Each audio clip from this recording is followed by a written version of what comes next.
Podcast ROI is easier than ever to measure. Yes and no.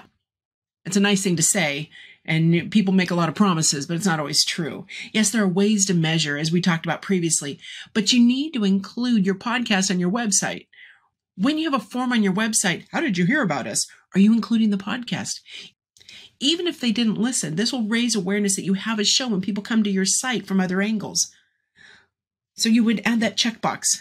Did you hear about us listening to the Building Better Business podcast? Checkbox. It's like, I'm going to go check that out.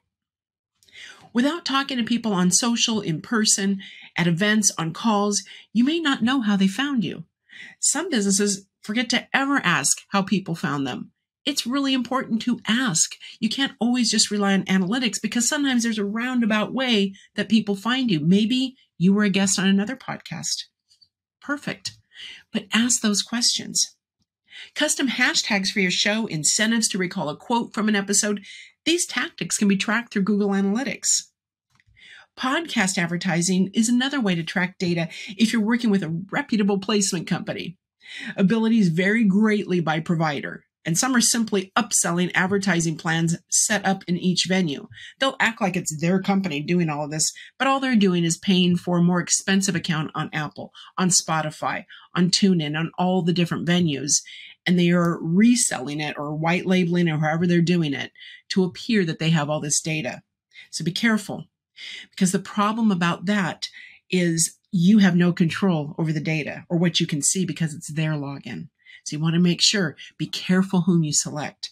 A beautiful website doesn't mean they have a good relationship with the venues to get regular data. They may just be digging and scraping the best they can, and there's nothing really to verify that that data is accurate. So be super careful who you choose, especially if they require money prepaid up front. And if you don't have enough access to your data and to the reporting on demand, it's your account. You're spending the money. You should be able to know everything.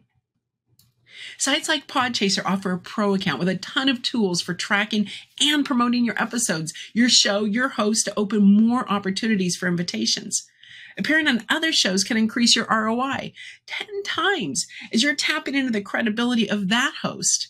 Podchaser's Pro account lets you see who the top people are in your space and industry because you actually get to see what their listenership and downloads are, what the average is, what the stats, who their audience is, the age range, male, female, many demographics that you would not have access to even if you created accounts for each of these venues because they have the relationships with all of those podcast apps and services.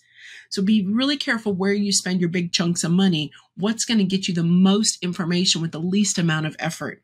Because who wants to log in, log out, log in, log out, log in, log out, when you can go to one place to get it all?